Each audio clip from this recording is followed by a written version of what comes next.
Because after all, it's possible that John is indeed a jerk, and that is the proper thing to think about. But it's also possible that John is a jerk, yet it's still better to look inside rather than start pointing fingers at the outside world, even if justified.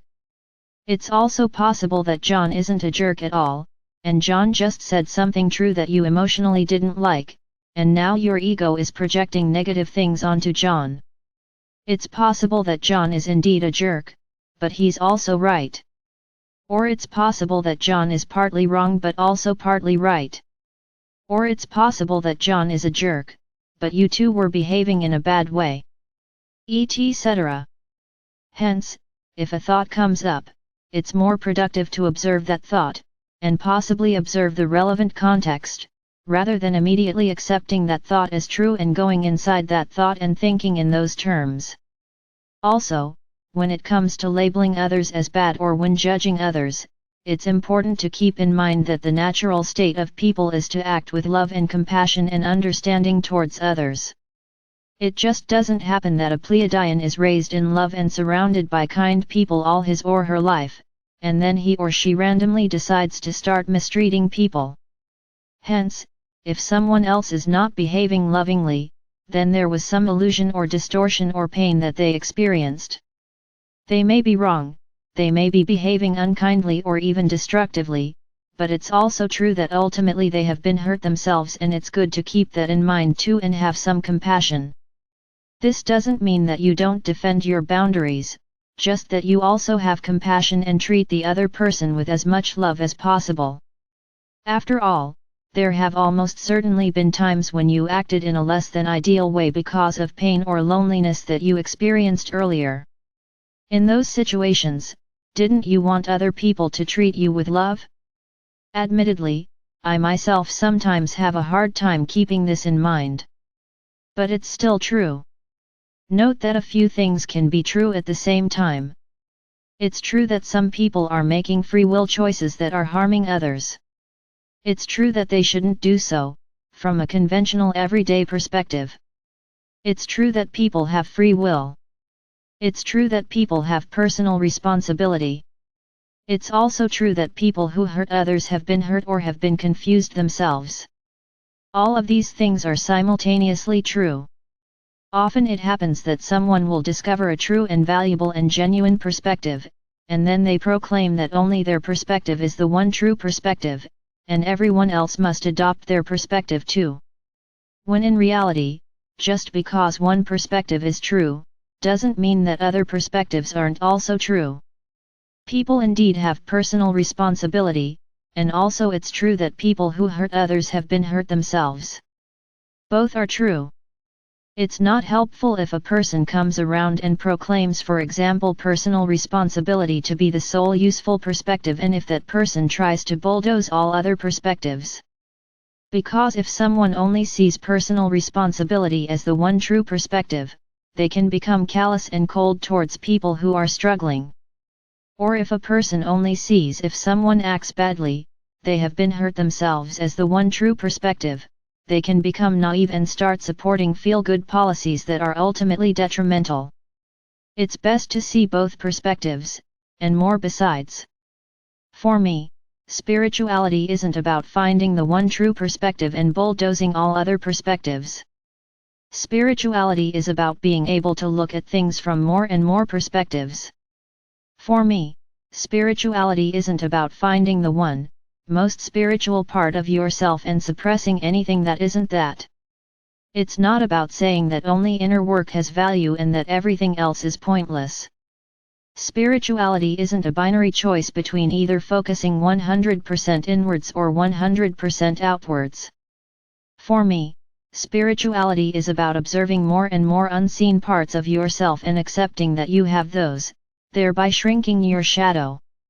It's not about pushing so-called bad things into your shadow because you refuse to accept that they are part of you, or because you refuse to accept that you have those interests or desires.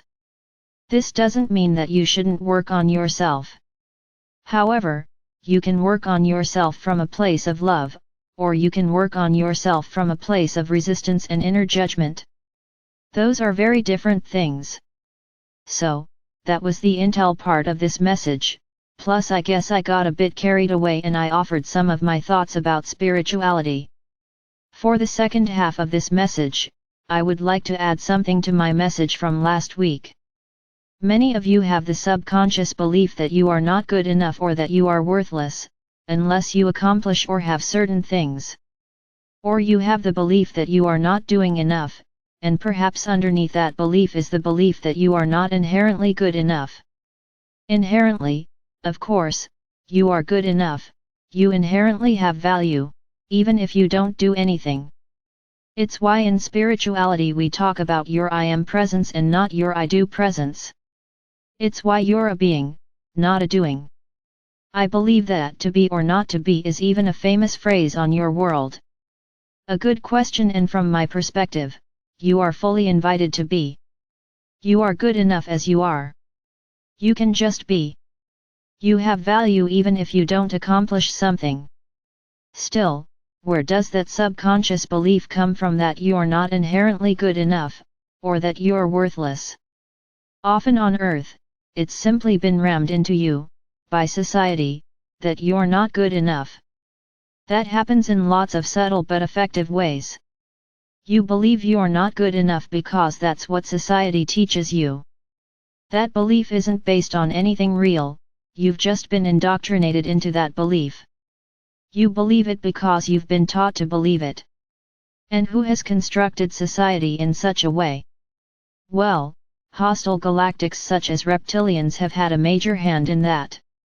Or claw. Some reptilian subspecies have hands, others have claws. Now, what kind of person repeatedly tells someone else that they are not good enough? Well, yes, a mean or evil person. But also, a person who actually believes, deep down, that the other person is better than them. That's the dirty little secret. You're constantly being told that you're not good enough, by a society largely architected by beings who deep down believe that you're better than they are.